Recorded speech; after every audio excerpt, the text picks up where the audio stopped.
Olá, sejam bem-vindas e bem-vindos a mais um episódio do podcast A Vida é Delas, podcast do Diário do Nordeste, onde a voz feminina tem o protagonismo que merece.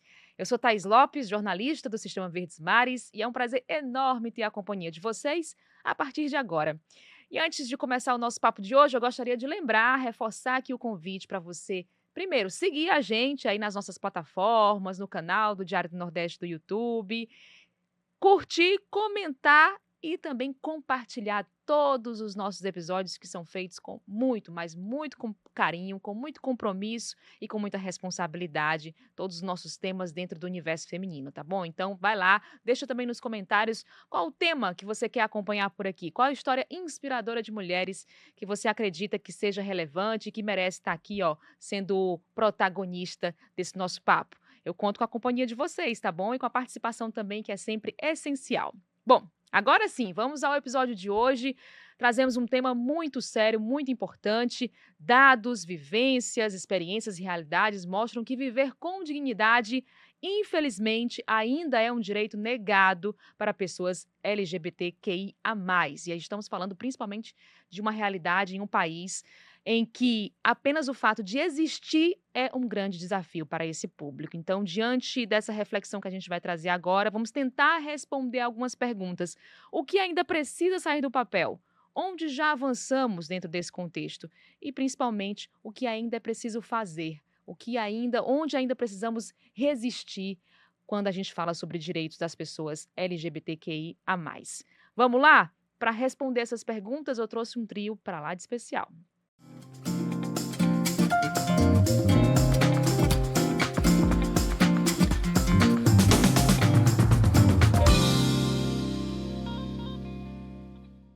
Então, para falar sobre esse assunto tão importante de ser discutido, o orgulho LGBTQIAPN+, temos 3 convidadas maravilhosas que eu tenho assim a honra de juntar, que são 3 referências nessa luta pelo respeito, pelos direitos da pessoa LGBT. Eu tenho aqui comigo Mariana Lobo, supervisora do Núcleo de Direitos Humanos e Ações Coletivas da Defensoria Pública do Ceará. Mariana, maravilha, estou muito feliz de ter você com a gente hoje, viu? A gente é que agradece, é sempre um prazer estar aqui no sistema, né? Levando a garantia de direitos e educação para a população. Isso, temos muito o que conversar.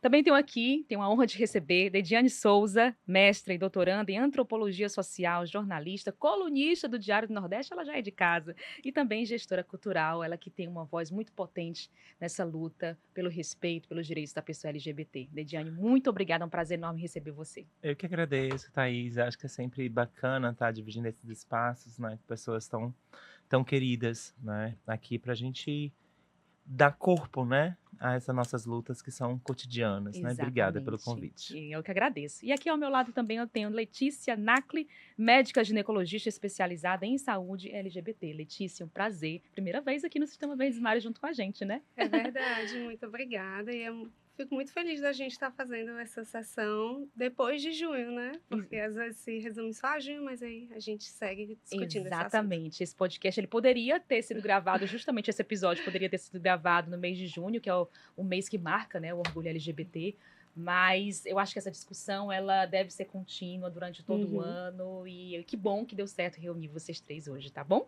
Então eu queria começar falando sobre um caso recente, que é sobre o caso do Fernando Vilaça, um jovem de 17 anos em Manaus que acabou falecendo, infelizmente, uma tragédia, um jovem realmente muito novo, e que ele morreu porque ele foi reagir a falas, a ofensas homofóbicas. Esse caso aconteceu em Manaus, né? E casos como esse e outros tantos que a gente noticia diariamente nos meios, né, da imprensa, esses casos, eles mostram que mesmo com avanços, pequenos avanços, mas que precisamos falar sobre eles também, com muitas discussões como essa que nós estamos promovendo aqui, mesmo diante de tudo isso, nós ainda trilhamos um caminho de muita resistência, né, em sociedade.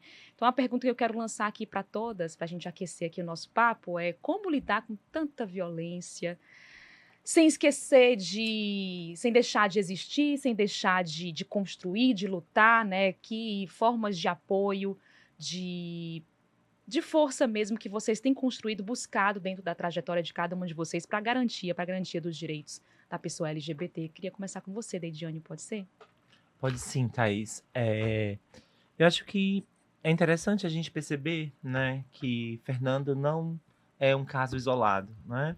Então, acho que a gente parte desse lugar, né? Eu tive a oportunidade de analisar a cobertura do caso da Andara Catterick, que foi uma travesti assassinada aqui no Ceará em 2017, né, no bairro Bom Jardim. E Dandara cria-se um processo de uma grande representação, né? Inclusive tem um livro publicado chamando Dando Nome, Narrativa de Humanidade Travesti, onde eu vou analisar esse caso da Dandara. E aí o que é mais interessante da gente observar é que a violência é uma marca central desse momento que a gente está vivenciando no Brasil, eu acho que no mundo também. Então, eu acho que é interessante a gente perceber que o Fernando ele não é um caso isolado de pessoas LGBTQIA+ assassinadas no Brasil. O Brasil ocupa, né, o ranking mundial de assassinatos no mundo, né, por 16 anos consecutivos. Né? E aí parece que a gente precisa morrer para dar condições de vida a outras pessoas na nossa comunidade. Então, a gente, da mesma forma que a gente protesta, né? A gente denuncia, mas a gente também coloca no debate que tem outras pessoas que os seus nomes não são pronunciados e que estão sendo assassinados cotidianamente no nosso país. Então, eu acho que é muita indignação, né? Então, a gente vai falar aqui dessa coisa, né? Então, a gente vai estar sempre trabalhando nesses polos, né? Nos polos da dor, do amor, do afeto, né? Que é o que aproxima todas as letrinhas, né, dos LGBTQIAPN+, né? Então a gente vai denunciar, a gente falar de afeto. Então acho que só para começar mesmo dizer que a gente é solidária à luta dos familiares, né? Mas também solidárias, né? E a gente sabe muito bem o que é o preço da violência na nossa pele, na nossa carne, todos os dias nesse país. Exatamente. Né? A nossa ideia aqui não é apenas falar sobre essa questão da dor, né? Quando a gente fala de orgulho LGBT, a nossa ideia. E você tem uma frase, Deidjane, que eu estava lendo suas entrevistas recentemente, você fala assim: esse lugar, né, de luta, esse lugar de ativismo, não é apenas de dor. Então a gente vai falar muito dessa questão do afeto, da celebração, também muito por esse lado ao longo do podcast de hoje. Mariana, você quer complementar alguma coisa? Eu acho que esse caso ele é o retrato do que acontece todos os dias no nosso país e no mundo, né? A violência, seja a violência física, mas nós temos aí a violência institucional, né?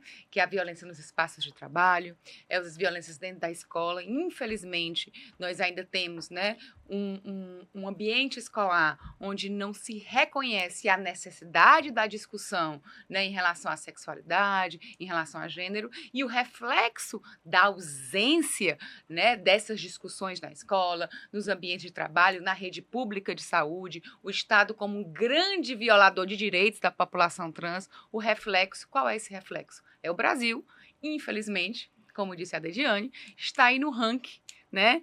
Num ranking não muito positivo de homicídios, né, contra as pessoas trans, em face de pessoas trans. E o Ceará também, é importante que a gente diga, não está atrás, né?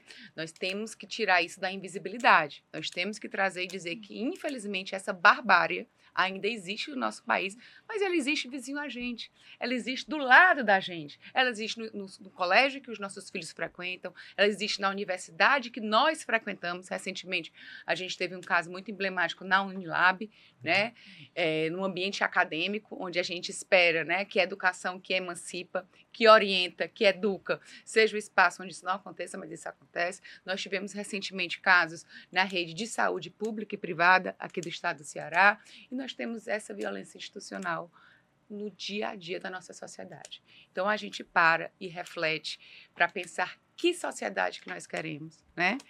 Ou a gente vai continuar tendo casos como esse. E o principal, Thaís, eu acho que hoje a gente tem que parar de discutir a necessidade de políticas públicas pontuais. A política pública, ela tem que ser perene, ela tem que ter recurso e ela tem que ser em todas as áreas.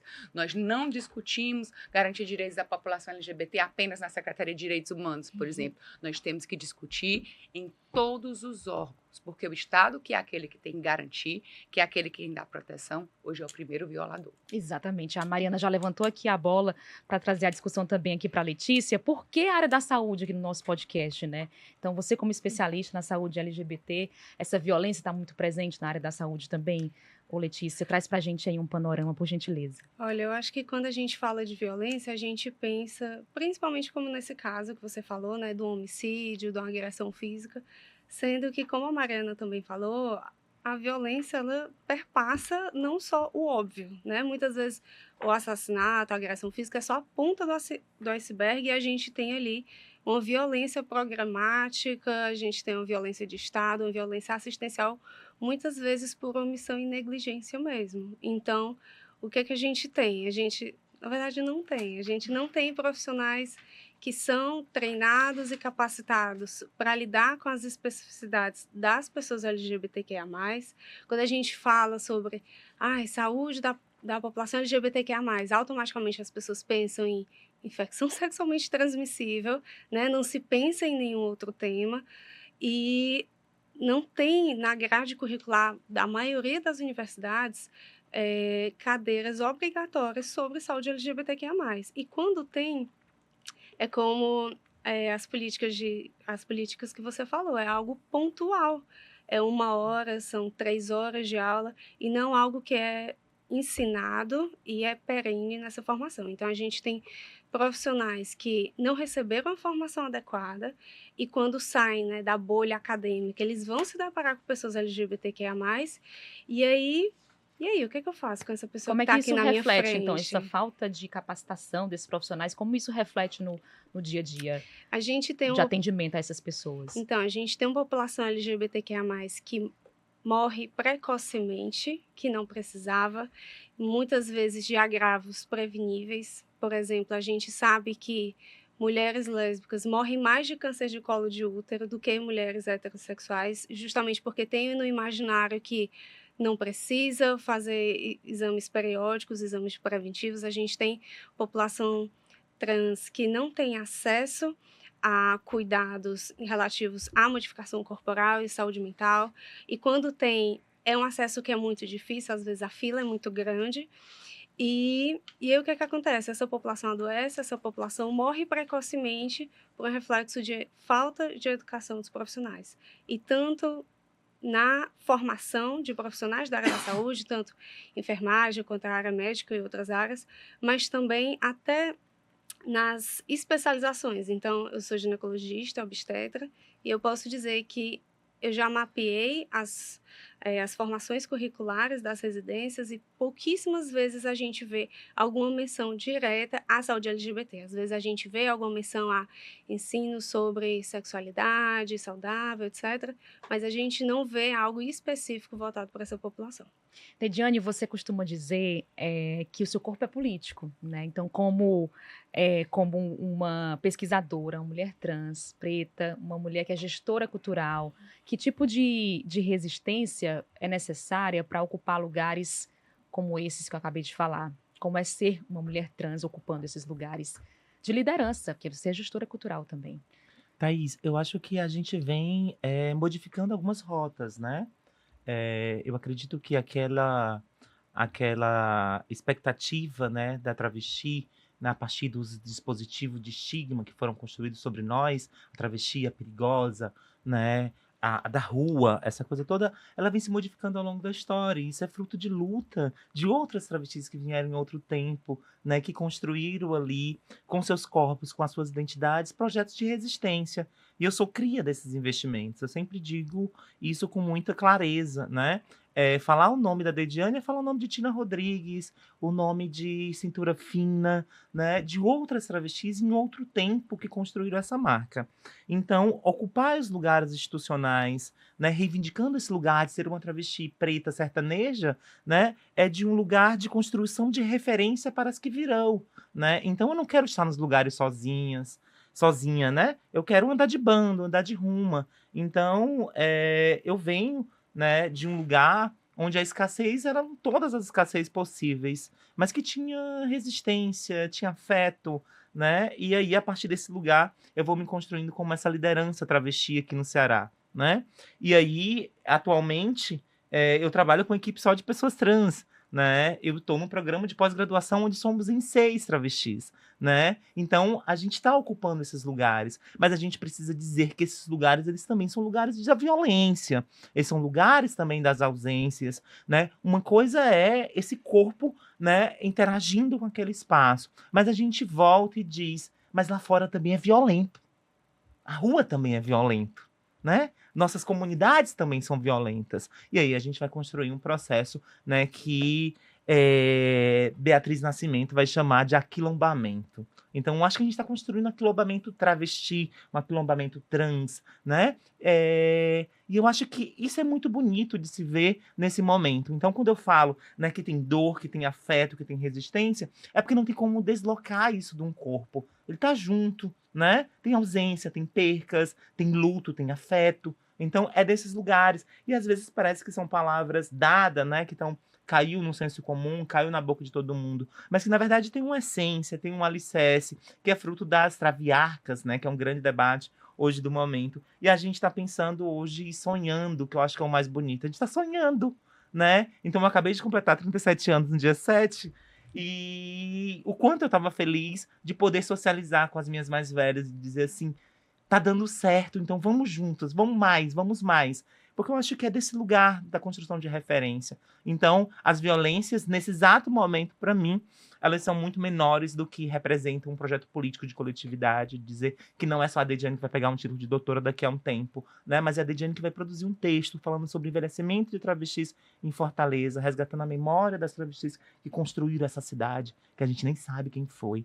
Né? Então é desse processo mesmo, é de ser lida, né? De trazer reflexões para cá, para esse lugar, né? Que é o Diário do Nordeste também, sobre o cotidiano, como a gente está vivendo, como a gente está socializando nessa cidade, quais são as nossas pautas. Então é desse lugar de produzir, de tensionar, né? Mas também de recuar. A gente vai recuar porque a gente vai negociar esses espaços. Esses espaços eles são tão dados, né? E aí a gente vai aprendendo com os movimentos sociais, e aí eu sempre digo que eu sou fruto dos investimentos dos movimentos sociais também. Perfeito. Para o pessoal de casa conhecer um pouquinho mais a tua história, Dejiane, quais foram os momentos assim, qual foi ou quais foram os momentos mais marcantes assim que te conectaram com essa luta e que te tornaram essa voz ativa que você é hoje dentro desse processo? Eu acho que o primeiro momento foi a minha descoberta, né?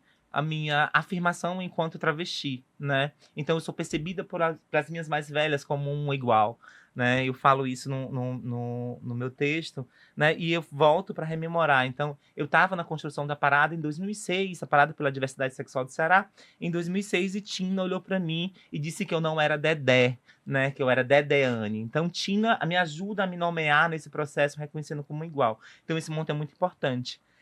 Em 2018, eu colo grau enquanto jornalista, né? E estava Tina, Viviane, Soraya, outras amigas travestis que estavam comigo naquele momento de celebração da colação de grau, né? Do acesso ao ensino superior, né? E elas estavam ali celebrando como se que elas são minha família, né? Mas estavam ali celebrando numa ideia de formar uma filha. Então isso foi muito bonito depois da celebração. E aí eu acho também que outro momento muito importante foi no ano passado, quando eu fui homenageada pelos movimentos sociais como madrinha da Parada pela Diversidade Sexual do Ceará, que isso constrói um processo de dizer, eu contribuí lá em 2006, numa reunião da Parada, reconhecido como travesti, né? Anos depois, quase 20 anos depois, eu sou reconhecida como madrinha da parada, no lugar de quem coordenou, de quem colaborou. Então, essa disputa dessas agendas, mas dentro do processo sempre de celebração, né? Então, aquele momento da luta, da denúncia, das violências, ele é marca do meu cotidiano, mas também eu quero celebrar junto com as minhas, né? Eu quero viver junto com as minhas. Eu acho que isso é muito, muito potente, né? E de me perceber hoje que meu ativismo, né, e minhas contribuições diretas é a partir das minhas reflexões, né, no campo teórico, mas também no campo do vivido, né, e dessa sociabilidade. Então, acho que é muito disso mesmo, dessa grande construção, dessa irmandade travesti. É lindo, assim, de escutar, né? De Uhum. escutar e de ter a oportunidade de escutar, assim, presencialmente e ver a tua entrega, como ela é inspiradora. Então, parabéns, deixo aqui registrada a minha admiração pelo teu trabalho, pela tua construção até agora. E aí eu entro agora um pouquinho na Mariana também, nessa discussão, porque a Defensoria Pública vem como uma grande aliada, né? Garantia desses direitos, né, Mariana? E qual a importância de defender esses direitos como pauta, não apenas de direitos humanos, aliás, como pauta de direitos humanos, não apenas como identidade, né? Como pauta de uma sociedade Uhum. minimamente, né, civilizada. Né? A gente costuma dizer assim, mas eu acho que a Dediane traz uma fala que eu acho que é importante, né, e traz um pouco do papel da Defensoria. A Defensoria Pública, ela apenas auxilia. Porque as conquistas, né, ao longo dos anos da comunidade LGBTQIA+, não é uma conquista, é uma conquista da própria sociedade civil, é importante que a gente diga, né? Essas conquistas, elas foram construídas com lutas, elas foram construídas com afeto, mas ela é fruto da mobilização, né, da sociedade civil organizada. Assim, nós tivemos os desafios aí do uso do nome social, os desafios relativos à criminalização, né, porque não se tinha, né, ainda um entendimento até o STF formalizar o entendimento da criminalização, né, da LGBTfobia. Nós tivemos aí a questão da possibilidade de adoção, né, das uniões. Então, isso tudo é fruto de uma mobilização da sociedade civil. E aí, a Defensoria Pública, o sistema de justiça, ele vem na perspectiva de auxiliar, né, na garantia de direitos dessa população.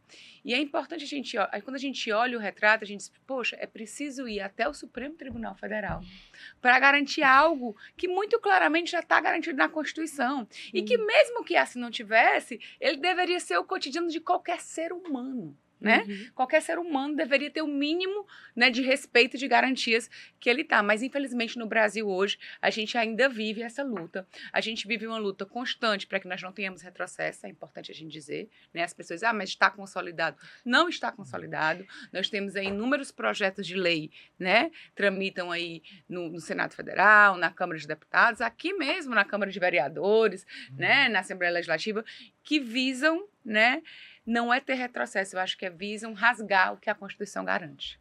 Visam rasgar os princípios de uma sociedade minimamente civilizada. Visam rasgar os princípios da dignidade mais básica de qualquer ser humano. Então, isso é uma realidade que ainda se vive hoje. E que, infelizmente, se a sociedade civil não estiver organizada e se os espaços de poder, né, porque a luta é muito disso, os espaços de poder e os espaços de discussões, eles não forem ocupados, nós podemos olhar para trás e ver que essas conquistas, que foram muitas, mas que ainda temos muito a caminhar, óbvio, claro, mas que essas conquistas elas podem sim sofrer retrocesso no Brasil de hoje e no mundo de hoje. Hoje, na visão de vocês, então, quais os desafios mais urgentes dentro da pauta, né, da luta pelos direitos da pessoa LGBT, Letícia? Nossa, são tantos.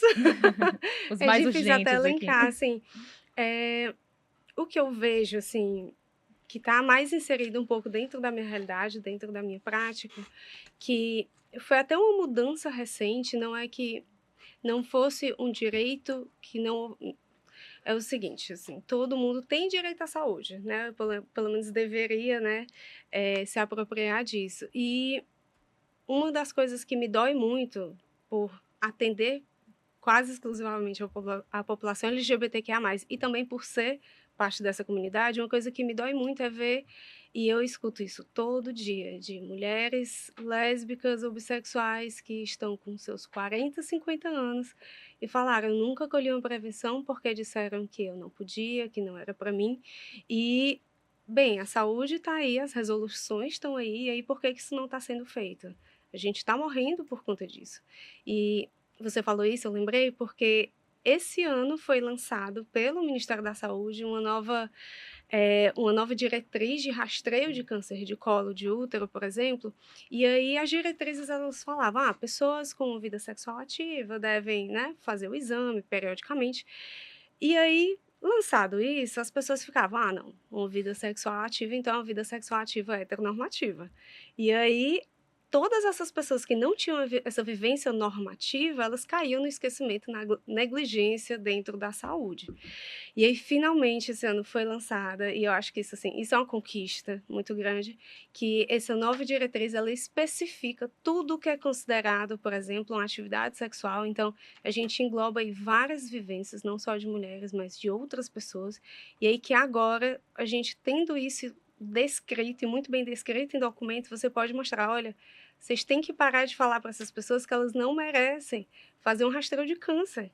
Elas têm que estar inclusas nessas políticas. Então, assim, recentemente o que me chamou muita atenção foi isso, e é um embate que a gente tem, assim, dentro da ginecologia, dentro da área médica, que me custa muito, né? Não foi uma nem duas vezes que a gente dá diagnóstico de câncer e um câncer que é prevenível.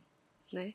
Então, ter esse acesso e ter isso escrito, assim, num documento oficial nacional é sensacional, porque não fica só a gente falando. Exatamente. E não, e assim, é um avanço que precisa ser celebrado, né? Uma conquista que merece ser valorizada aqui no nosso podcast, mas assim, que acaba esbarrando, uma conquista como essa, acaba esbarrando em várias outras questões de ideologia, de crença, de religião.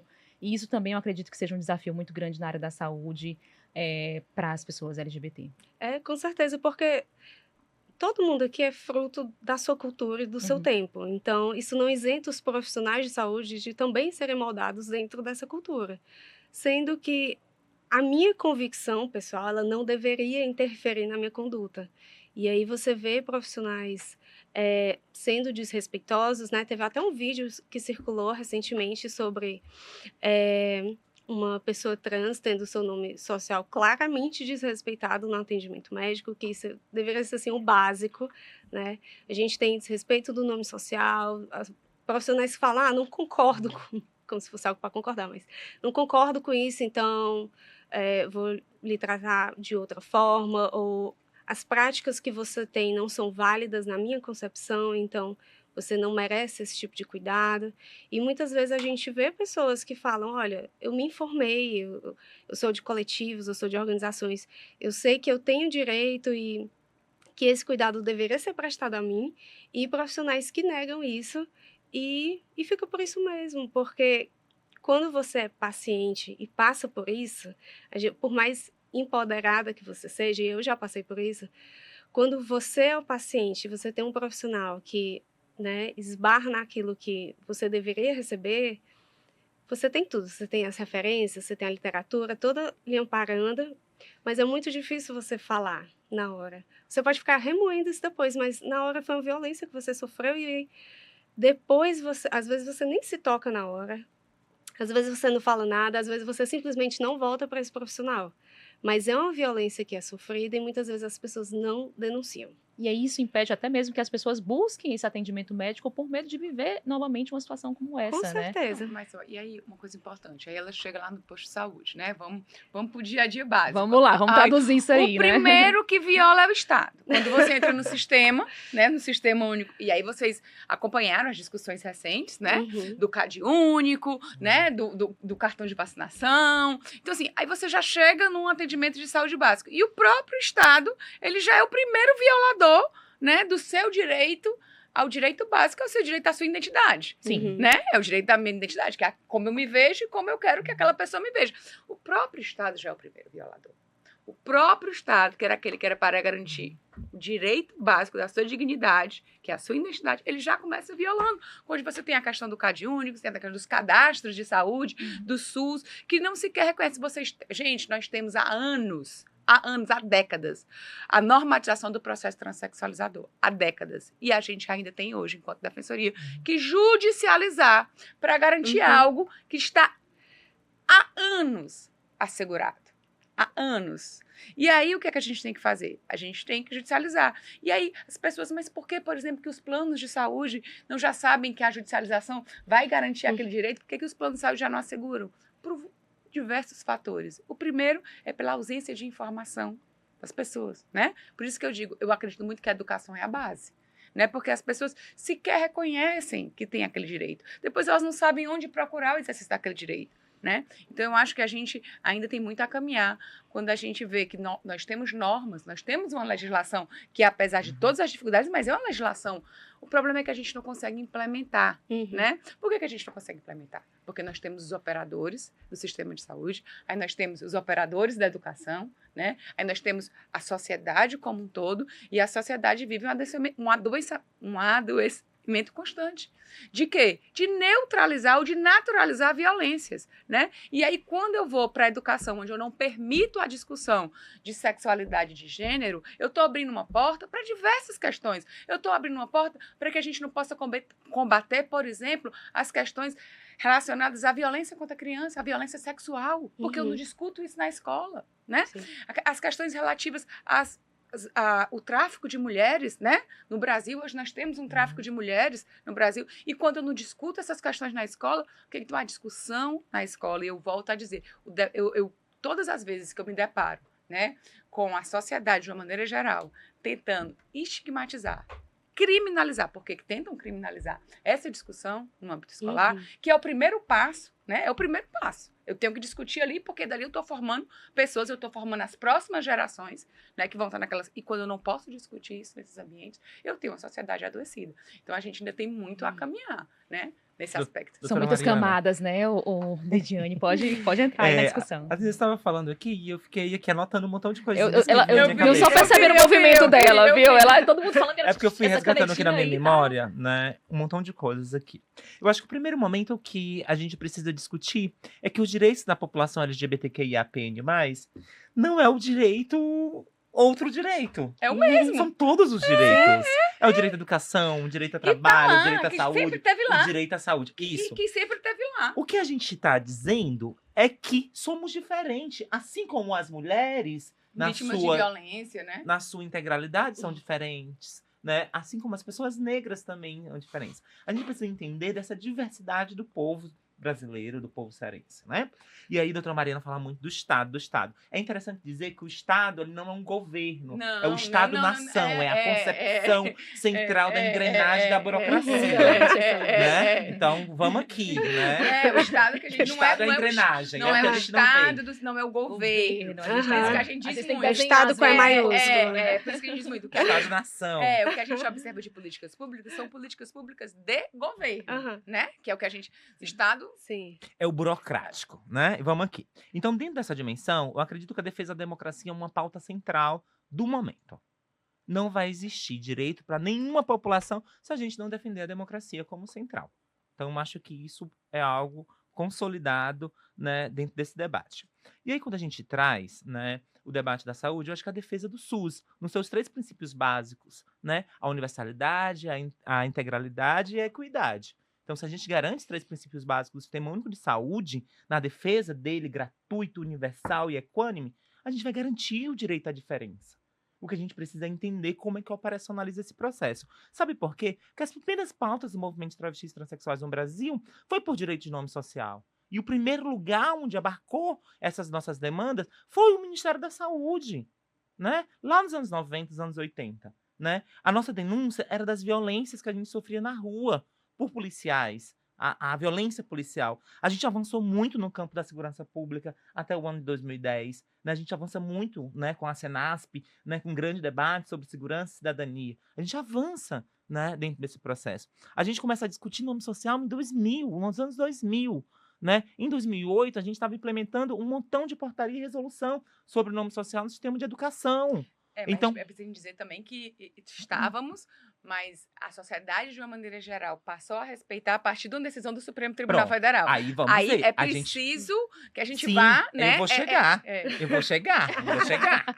vou chegar, doutora Mariana. E aí, dentro desse processo, a gente começa a discutir casamento civil, gente. Casamento civil é um projeto de lei, né, da Marta Suplicy de 95. Isso só passa a ser uma realidade no Brasil em 2011, por decisão da Suprema Corte. Né? E aí, em tudo passando pelo sistema de justiça. Sistema de justiça. Né? E aí, mas é importante dizer que são em várias áreas, né? Hoje o sistema de justiça, ele atua em todas as áreas onde as políticas públicas falharam, né? E é importante que se diga, né? A gente vê aí a questão de acesso a medicamentos de uma maneira geral, que a gente tem que ir ao sistema. Então, o sistema de justiça, o STF, apesar de uma discussão muito grande que a gente vive hoje, né? Do papel do STF, mas o STF, ele tem sido um espaço de garantia dos direitos fundamentais da população, não só da população LGBTQIA+, mas da população de uma maneira geral. Muitas vezes é preciso você ir no STF para você garantir algo que já está claro, né? Que já está escrito, né? E aí você precisa ir para lá para legitimar. Só para legitimar. Eu acho que é mais... Eu observo muito lá na Defensoria, quando a gente, lá atrás, antes da gente conseguir fazer a retificação do prenome gênero via cartório, né? Lá antes da decisão do STF, e que a gente acabava acionando os órgãos públicos e privados para o respeito ao nome social, A gente só conseguiu, por exemplo, que alguns operadores de plano de saúde colocassem o nome social na carteirinha a partir do momento que eles foram condenados por uma reparação de danos, né? Ou seja, a partir do momento que teve a decisão do Supremo, que a gente começou a judicializar e pedir a reparação de danos, foi que passaram a garantir um direito que era um direito. Claro, nós tivemos, o Estado do Ceará teve uma legislação pioneira, poucas pessoas sabem. O Estado do Ceará foi um dos primeiros a garantir o respeito ao nome do uso respeito ao uso do nome social nos espaços públicos e privados, né? Nós tínhamos uma legislação estadual, mas as pessoas não sabiam, né? E aí, quando a gente passa aí no sistema de justiça, né? Procura o sistema de justiça para garantir aquele direito, mas para garantir uma penalização pelo não cumprimento daquele direito, a gente passa a ter aquele direito sendo cumprido. Quando, na verdade, deveria ser, a nossa sociedade deveria rodar de outra forma, né? Eu cumpro, eu garanto o direito no dia a dia, porque assim, uma sociedade minimamente democrática, né? Onde as instituições funcionem de maneira igualitária, ocorra. Né? E aí tem uma urgência, né? A doutora Mariana colocou, então, 2011, a Suprema Corte União, a regulamentação em 2013 pelo CNJ, 2018, né? Nome, retificação de prenome gênero, sem necessidade de judicialização, 2019, a criminalização da LGBTI-fobia. Né? Então, a gente caminha nesse ponto. Mas tem uma urgência, uma urgência. A gente precisa construir um grande programa de cidadania, de inclusão de pessoas trans e travestis no país. A gente precisa discutir, né? E aí a gente cria, né, no último período, cria-se a Secretaria Nacional LGBTQIA+, mas que a gente ainda não construiu nem consolidou ainda uma política, uma entrega, né? Mas tem porque porque essa é uma reflexão que eu acho que a gente tem que fazer. A gente teve, né, há uns 12, 13 anos atrás, um status de secretaria, né, que tivemos alguns avanços, né, em algumas normatizações no âmbito, né, do poder público, mas a gente observa que é uma questão de governo. Sim. Nós temos uma política de governo. Nós não, como a gente avança as que a gente não, claro que a gente tem precisa. Claro que a gente precisa disso, né? Mas a gente observa que com todos os avanços a secretaria não tem, por exemplo, um recurso orçamentário, né, para executar essa política. A secretaria que é um avanço, não tô aqui dizendo que não, mas a secretaria ela trabalha, o papel dela seria pautar nos outros órgãos, né, nas outras políticas públicas, fazer a interlocução, mas como se faz isso sem recurso? Como se faz isso sem uma diretriz organizada a nível nacional, principalmente? Como se faz isso sem dados? Porque os estudos que nós temos, as estatísticas e os dados que nós temos são produzidos muitas vezes pela sociedade civil, né? E aí a gente observa grupos organizados da sociedade civil por grupos de pesquisas de universidade, mas nós não temos um dado em estatística real, né? No Ceará, por exemplo, eu vou dizer porque alguns estados nem têm. O Ceará recentemente, né, passou no sistema, né, de informações da Polícia Civil e da Secretaria de Segurança, passou a constar, né, alguns indicadores, né? A questão da orientação sexual, da identidade de gênero, e a gente passou a ter, né, um dado que muitas pessoas criticam que não é um dado real, mas já é um avanço, porque a gente passou a ter algum dado. Pós-caso Dandara, óbvio. Pós-caso Dandara e pós outros casos, né, que aconteceram aqui no estado, depois do estado do Ceará ter saído aí, né, como um dos estados brasileiros, onde, né, ele saiu aí, como é que a gente pode dizer, nos primeiros lugares no ranking, né, de homicídios, de pessoas trans, mas fruto de luta. Foi preciso ter a barbárie com a Dandara, foi preciso ter aquele caso lá de Camusim, né? Para que a gente pudesse ter uma estatística. Então, como a gente avança, a gente não tem dados, a gente não tem estatística. Nós temos, ela falou da Senasp, nós tínhamos que ter a obrigatoriedade, por exemplo, da Diane. Todas as pessoas que chegassem para fazer uma ocorrência no Brasil, lavrar uma ocorrência, teriam que preencher algumas informações que pudessem tirar da invisibilidade as violências e as violações todos os dias que acontecem, não só em face da população trans, mas em face da população de uma maneira geral. Então, nós não temos dados, nós não temos uma política pública unificada. Não temos. Essa é a verdade. E como construir, então, essa política? Né? Não temos. Isso já foi constatado aqui. E aí essa é a coisa, política, né? A gente precisa colocar na agenda do dia, né? Que eu acho que essa é a agenda do dia do movimento LGBTQIA+, né? É de dizer como que a gente consolida, né, uma agenda pró-LGBTQIA+, dentro de um cenário que é contra LGBTQIA+. Né? É a construção dessa agenda. Como é que a gente vai construir essa agenda? Eu acho que isso vai ganhar um prêmio. Né? Eu não sei. Vou lançar aqui no podcast um prêmio. Eu não sei. Eu ainda não sei. Mas eu acredito que temos construído algumas estratégias de resistência, né? Eu acho que nesse momento onde a parada nacional, né, a maior parada do país, que é a parada de São Paulo, puxam o tema do envelhecimento, a gente passa a refletir em um lugar, né, que é um contradiscurso do que é travestismo, tem expectativa de vida de 35 anos, Isso, é. né? E aí é muito interessante que eu estou vivendo a cidade nesse momento de tentar entender esses trânsitos das travestis, e eu estou reconhecendo as travestis envelhecendo, fruto que outro tempo não Não teve. tinha, né? Então, o que é muito interessante dizer, né, que da mesma forma que a gente caminha um conservadorismo visível contra direitos LGBTQIA+, as comunidades constroem resistência. Mas constroem e todas as vitórias são frutos dessa resistência, né? Todas as vitórias e todos os direitos garantidos e conquistados, a gente fica pensando, poxa, eu tenho uma lei que me diz que eu tenho que lutar para garantir, para conquistar, mas são frutos dessa resistência. Não existe, né? Eu desconheço, eu também não sei como a gente faz essas políticas públicas, mas eu tenho uma certeza. Letícia, Se quer não for contribuir? com essa resistência aí, a gente não caminha. Mas ao mesmo tempo é cansativo, né? A gente tá o tempo Tem um todo. texto falando sobre isso. A gente Fala tá do o acesso, tempo. como é que a gente consegue acessar? Vamos explicar pro pessoal que tá em casa como é que acessa os teus textos no Diário do Nordeste. É só Coloca lá, pesquisar Dediane Dediane Souza. Souza, Diário do Nordeste, Nordeste. bota lá no Pronto. Google e vocês vão acessar todos os textos maravilhosos da Ediane. É cansativo você tá o tempo todo batendo na mesma tecla de algo que já está muito bem explicitado, algo que já deveria ser garantido, né? E aí a Mariana falou muito sobre a falta de dados, né? Como é que você vai construir política pública se você não tem um dimensionamento dessa população? E isso respinga muito também na área da saúde. O processo transexualizador já tem mais de 10 anos, a população cresceu. Tudo bem que a gente não tem um dimensionamento também da população LGBTQIA+, mas como é que você vai criar um fluxograma, um protocolo, um fluxo de atendimento e acolhimento da população trans e travesti, por exemplo, se você não sabe a dimensão dessa população? Qualquer planejamento em saúde que você vai fazer, você tem que ter uma noção da quantidade de pessoas que você vai abarcar. Quantas pessoas vão ter um atendimento clínico, quantas vão ter um atendimento cirúrgico, e aí a gente não tem. A gente não tem número.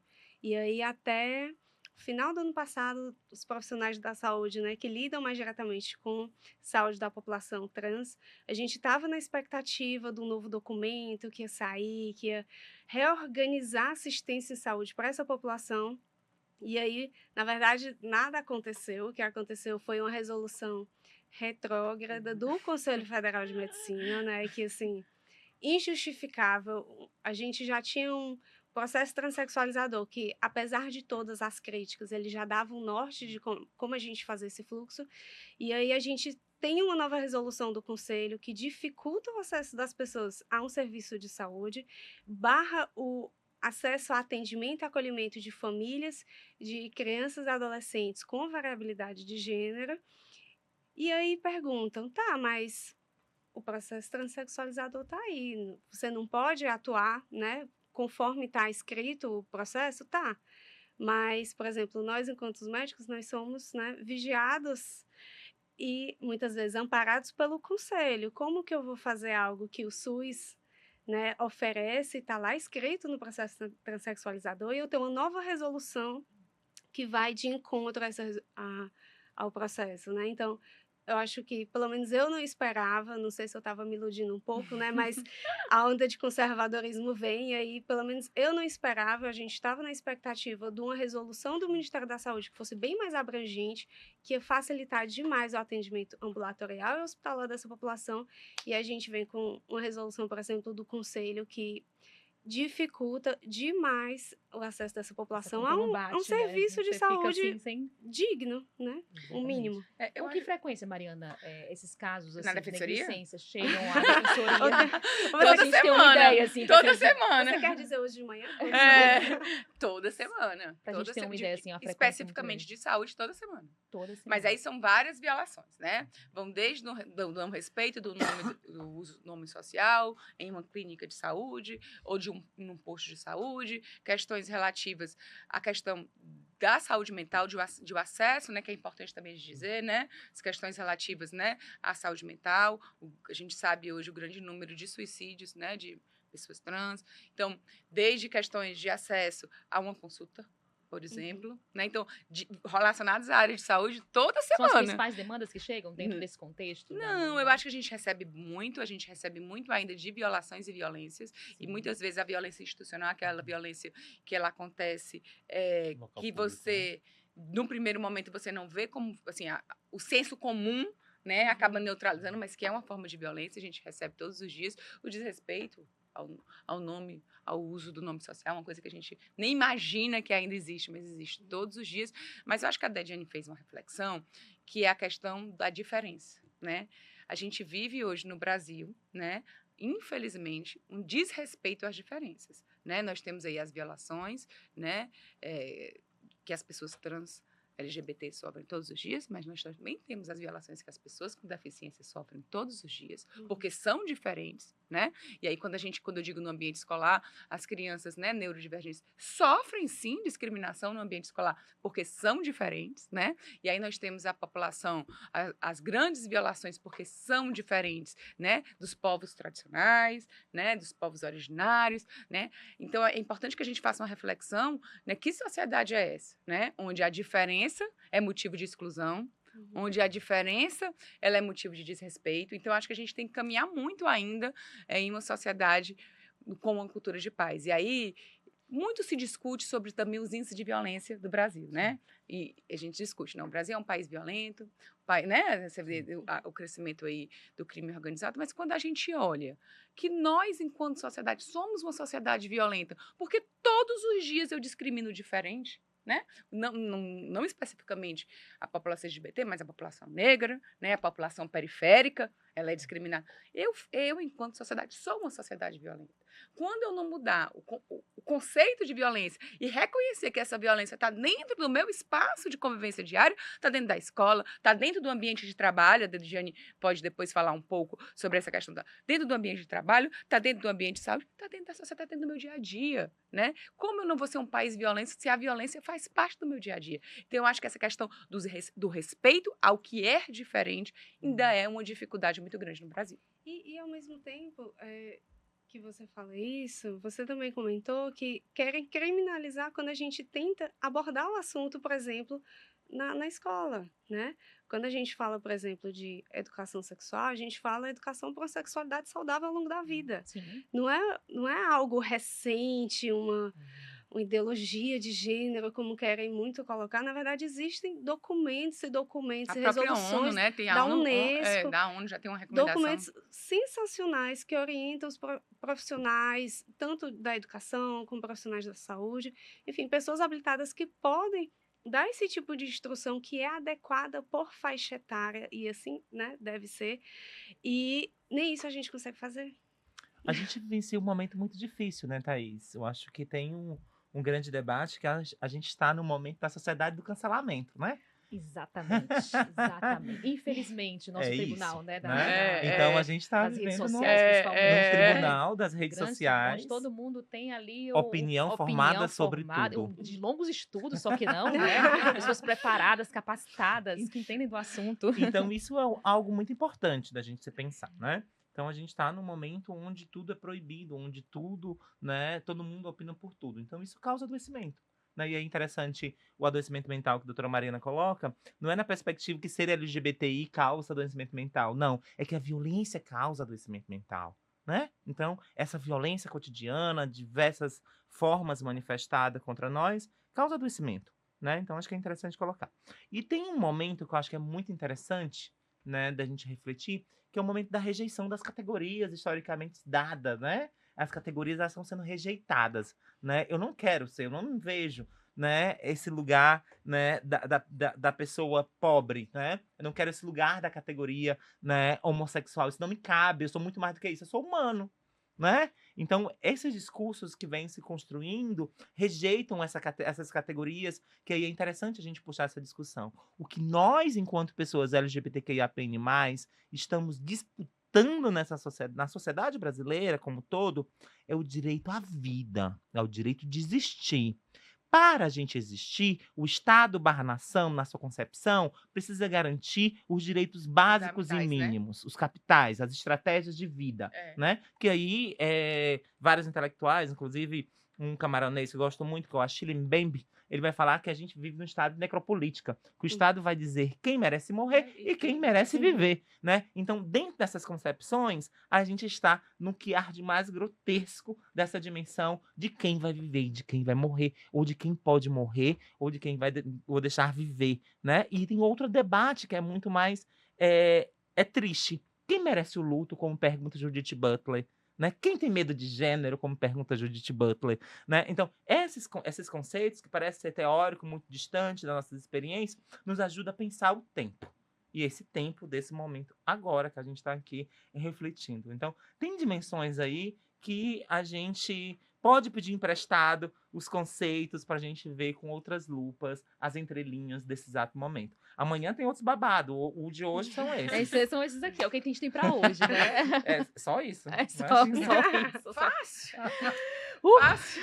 Facílimo. Facílimo. E a doutora Mariana falou agora sobre essa questão da falta de respeito às diferenças, né? Como que você sente no teu dia a dia? Compartilha com a gente um pouquinho das tuas vivências, essa falta de respeito às diferenças que a doutora Mariana falou agora tanto. Mulher é babado. Ela é babado. É porque tem exercício muito simples, né? Para algumas pessoas, ir à praia é apenas ir à praia, né? Para uma pessoa trans, travesti, homem trans, não binário, ir à praia é outro exercício, né? É o exercício de lidar ali com os olhares. Ou você entra numa bolha, ignora, ou segue a vida. O exercício de chegar ao trabalho, né? A violência comunitária, aquele convívio comunitário, o que isso acarreta. Então, o que a doutora Mariana recebe lá no núcleo é fruto dessa sociabilidade. Né? Em contexto de pandemia, Mariana, na época eu estava trabalhando na prefeitura, e eu lembro perfeitamente os dados que a gente levantou, né? Que as pessoas elas estavam em processo de isolamento, elas não podiam socializar em outros lugares, elas estavam nas suas comunidades. E a violência do campo doméstico e comunitário subiu, Claro. né? Até Então, porque elas estavam fora do espaço de proteção, então a né? gente vive a cidade. A gente vive a cidade. E esses conflitos são nos lugares públicos da cidade. É no posto de saúde, é no terminal de ônibus, é uma guarda municipal, é uma ambiente polícia, de trabalho, né? é um ambiente de trabalho, é o colega. Então, essas violências são nesses lugares. E aí, quando a doutora Mariana coloca a educação como uma estratégia fundamental, né, eu vou construir essa estratégia também, né? O movimento social vai dizer, bonita, você pode continuar aqui ou você pode estudar em outros lugares, outras dimensões. E aí eu me descobri como uma grande pesquisadora e adoro pesquisar, é uma das coisas que me mantém viva, né? Então, eu tenho um processo que eu vou ganhando nessa cidade, né, que é acho que essa sociabilidade, né? Eu consigo viver essa cidade, né, de uma forma,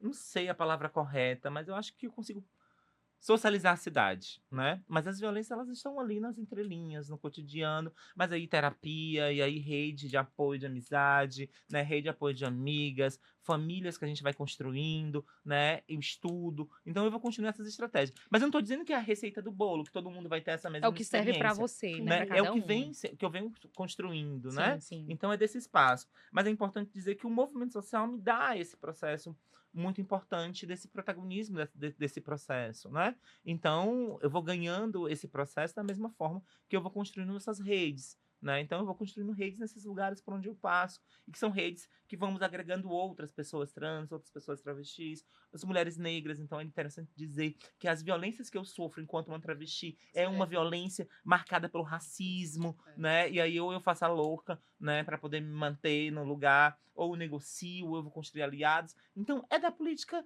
né, da sociabilidade. A gente vai fazer isso, né? Então, esses espaços, eles são espaços de conflitos e espaços de disputas, né? Aí a gente sabe como lidar com esses processos. E qual foi a fórmula que você, doutora Letícia, a fórmula que você construiu para lidar com essa falta de respeito às diferenças no teu dia a dia, no teu cotidiano, no teu trabalho?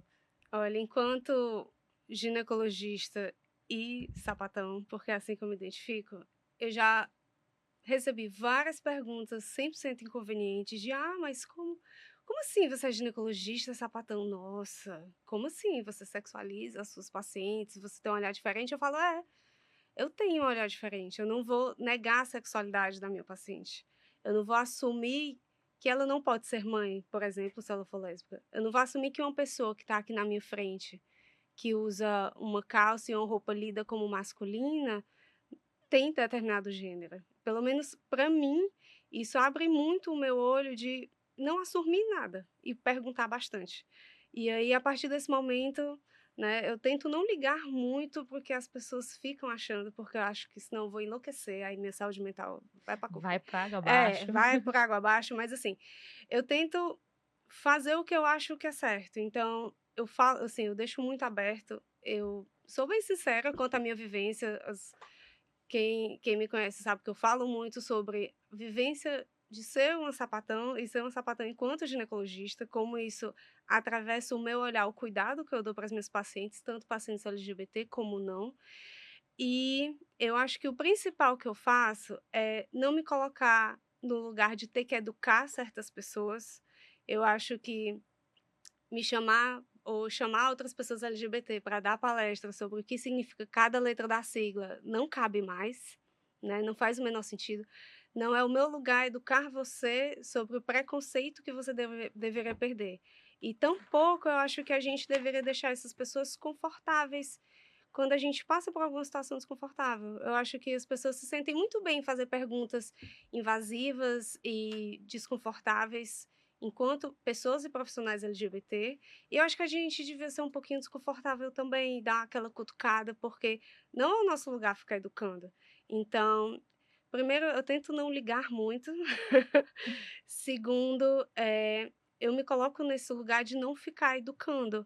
E terceiro, eu acho que você ser bem sincera e se posicionar muito bem. Eu acho que não que ninguém deve se dar ao respeito, porque todas as pessoas são merecedoras de respeito, mas você se posicionar assim sem titubear muito, eu acho que faz muito bem para nossa autoestima e eu acho que muitas vezes choca as outras pessoas. Mas eu acho que choca de uma forma boa, pelo menos elas vão ver que ali tem uma travesti pesquisadora, ali tem uma sapatão que é ginecologista e paciência. Excelente reflexão. Obrigada por compartilhar comigo. A gente está na reta final do episódio de hoje, gente. Eu vendo que o tempo passou tão rápido, a gente tinha tanto, acho que tinha que ter o parte 1, parte 2, parte 3, há muito o que conversar ainda. Eu queria deixar um espaço final para a doutora Marina falar um pouquinho do trabalho da Defensoria, o que tem sido conquistado até então. Vocês fazem um trabalho lindo da retificação, né, de registro civil, nome social, enfim. Fala um pouquinho sobre o que tem sido conquistado até então e A gente, falando da Defensoria, tenta trabalhar para garantir o que a Dediane falou muito bonito, né? Que a gente tem, se emociona, o direito das pessoas existirem, né? Que a gente ainda luta por isso. É um direito básico de qualquer sociedade, mas a gente ainda luta por isso, né? O direito de eu existir. Né? Eu existi enquanto Mariana, eu existi enquanto Dediane, eu existi enquanto Letícia, eu existi com isso. E aí a gente trabalha no atendimento da população LGBTQIA+, mas também de toda a população vulnerabilizada, né, que está sendo vulnerabilizada, e a gente trabalha na garantia desses direitos. Mas a gente trabalha muito também na questão da educação, da difusão da informação, né, no diálogo. A Defensoria Pública está na Constituição como um pilar do sistema de justiça, que seria a porta de entrada, né, a porta de entrada das pessoas que, dentro de uma certa medida, sofrem violações, e a gente tem trabalhado um pouco também na perspectiva de dialogar na construção de políticas públicas que visem garantir esses direitos. Mas o que a gente observa, infelizmente, é que a gente ainda tem tido um grande número, um aumento, né, do número de procuras na Defensoria Pública por violações ainda no dia a dia, violações rotineiras, violações que a gente muitas vezes acredita que não existam, mas que elas estão presentes na nossa sociedade. E aí o papel da Defensoria é esse, o papel da Defensoria é gritar, o papel da Defensoria é dar voz, o papel da Defensoria muitas vezes é traduzir, né? Quantas vezes a gente não recebe, doutor, eu fui lá junto, né, da delegacia fazer uma queixa, mas primeiro eu tive o desafio do profissional da segurança me atender, né? Me compreender, me respeitar. Depois ele falou tanta coisa que eu não entendi nada. E aí a gente trabalha ainda como aquele órgão, aquele espaço de tradução, né? De tradução da fala, de tradução dos direitos daquela pessoa, né? A gente está na Defensoria hoje com um projeto muito legal que é da linguagem simplificada, né? Como a gente simplifica essa linguagem para que as pessoas compreendam de uma maneira maior os seus direitos, e a Defensoria tenta, dentro do sistema de justiça, que eu acho que é o nosso papel, né?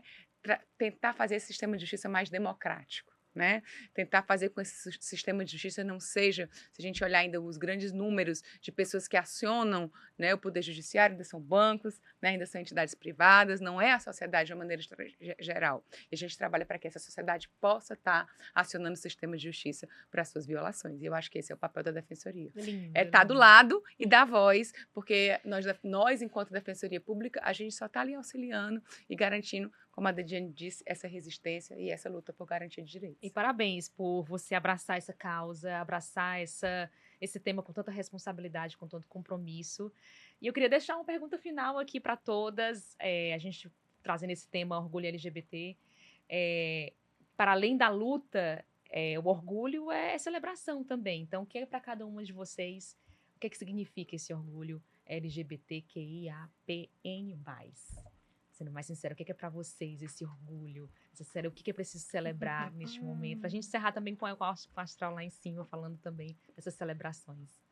Eu acredito que o orgulho, ele vem muito da dimensão, né, de existir, né? Eu acho que isso é uma concepção. Eu não seria uma pessoa feliz se eu não fosse Dediane, né? Então, eu acredito que a primeira coisa é que a Dediane, ela é tudo aquilo que ela vivenciou na vida. Então, eu tenho muito orgulho de ser Dediane, de demarcar esse lugar de ser travesti, sertaneja, né, preta, filha da dona Lindalva, né, com um monte de sobrinho, um monte de irmão, mas construindo mais irmandades, construindo mais família, fazendo família, né, construindo o que eu acredito de comunidade, né? E eu acho que o orgulho é muito disso, é da dimensão onde minha sobrinha e meus sobrinhos me vê e se inspira numa perspectiva de dizer, se a tia consegue, vai ser babado, a gente vai também tentar porque vai dar certo, né? Então é de dizer que na escassez a gente vai fazer poesia com a escassez, a gente vai criar resistência onde não há vida, e é isso, né? Então eu tenho muito orgulho. E por sinal, também através da arte, você como gestora cultural Sim, sabe de que arte, de cultura, de escrita, de poesia, eu acho que a gente vai construindo um montão de coisa, né, Thaís? Mas eu acho que é muito mais disso, é de perceber, né, que com toda a escassez é possível a gente sonhar. Perfeito, linda mensagem. Você, Letícia? Eita, até difícil Vamos falar falar depois da Dediane, né? O que é orgulho LGBT para você? Eu acho que orgulho é muito em eu me sentir bem em consumir a cultura LGBT que tanto me pertence e que a gente constrói todo dia, né? Eu poder escutar as músicas que eu sei que eu me identifico, eu ligar a TV e ver uma série que eu me identifico, eu encontrar com as minhas amigas lésbicas que são mães e ter essa possibilidade, encontrar outras pessoas LGBT e a gente conversar, às vezes, sobre coisas que, às vezes, só a gente, dentro da nossa cultura, a gente entende, e levar isso com naturalidade, sem se importar, nossa, será que vai passar alguém e vai ficar, tipo, não se importar com isso, assim, isso nem atravessar a cabeça. Acho que é o melhor momento. Mariana, quer dizer alguma coisa? Não, eu acho que... Mas sei que é muito Não, acho que eu só acho que a gente tem que ter um orgulho de ter no estado do Ceará um espaço de resistência, né? Exatamente. Porque é importante a gente dizer também, né? Puxar, né? Brasa para nossa sardinha, enquanto cearense, né? Que nós, o nordestino, de uma maneira geral, nós somos o espaço de resistência, né? E aí é muito orgulho a gente observar aqui no nosso estado, né? E a gente teve muitos momentos tristes, mas foi aqui, fruto da luta que nós tivemos e temos. O Dediane é uma liderança, né? Nós temos muitas pessoas, muitos seres humanos que não baixam a cabeça e seguem sempre na luta. Eu só tenho a agradecer por todas vocês estarem aqui no episódio de hoje. Mariana Lobo, Dediane Souza, Letícia Nacli, olha, toda a gratidão da equipe do A Vida é Delas. Um prazer enorme receber vocês. Até uma próxima. E obrigada a você também que nos assistiu aqui, que nos acompanhou. Não deixa de compartilhar, de curtir, comentar quais outros temas que você quer ver aqui também no episódio do podcast A Vida é Delas. Não deixa de compartilhar, tá? Esse assunto muito importante. Um beijo grande para você e até uma próxima. Tchau, tchau.